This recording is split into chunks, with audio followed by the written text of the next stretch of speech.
బ్రాహ్మణులంటే బ్రాహ్మణుల మీద అపహాసం, బ్రాహ్మణుల్ని ఒక జోకర్ లాగా మాట్లాడటం, సినిమాను పరిహసించడం, ఇవన్నీ నాకు ఆవేదన కలిగించే అంశాలు. నేను ఎప్పుడు కూడా సినిమాలో కులం పేరు ఎప్పుడు పెట్టుకోలేదు, ఎప్పుడు పెట్టలేదు. ఒక కులాన్ని పరిహాసం చేయలేదు.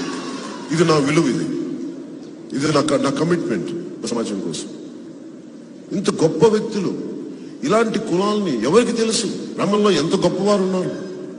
ఈ రోజున అందరినీ ప్రతి ఒక్కరూ చాలా వరకు బ్రాహ్మణుల్ని చాలా వారి మీద వ్యంగ్యాలు, వెటకారాలు, అపహాసాలు ఇవి నాకు చాలా బాధ కలిగిస్తాయి.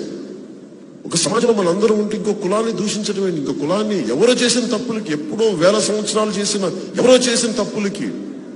ప్రతి సమాజంలో అందరూ మంచి వాళ్ళు ఉంటారు, జ్ఞానాన్ని తప్పుదోవ పట్టించే వాళ్ళు ఉంటారు, జ్ఞానాన్ని స్వార్థానికి వాడే వాళ్ళు ఉంటారు.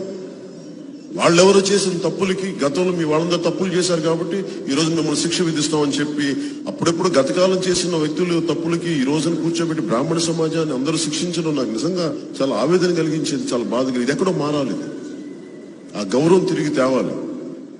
ఎందుకంటే చాలా తక్కువలో ఎకనామికల్ గా బతికి జ్ఞానాన్ని ఒక పూట, నేను మొన్న కూడా ఎవరితో మాట్లాడుతూ ఉంటే వారాలు చేసుకొని తల్లిదండ్రులు చనిపోయి సమాజాన్ని వాళ్ళు వేలు తెచ్చుకురు, కష్టం మీద వాళ్ళు పడతారు, పడి అలా ఉద్యోగాలు సంపాదించుకున్న బ్రాహ్మణులు ఎంతోమంది తెలిసిన పల్లెత్తు మాట అంటే ఎవరు వారిని ఎవరిని ఏదైనా అన్నా కానీ వాళ్ళలో వాళ్ళు ఇబ్బంది పడి కుమిలిపోయే వాళ్ళు తప్ప కూర్చోబెట్టి పోరాటాలు చేసే వ్యక్తులు కాదు.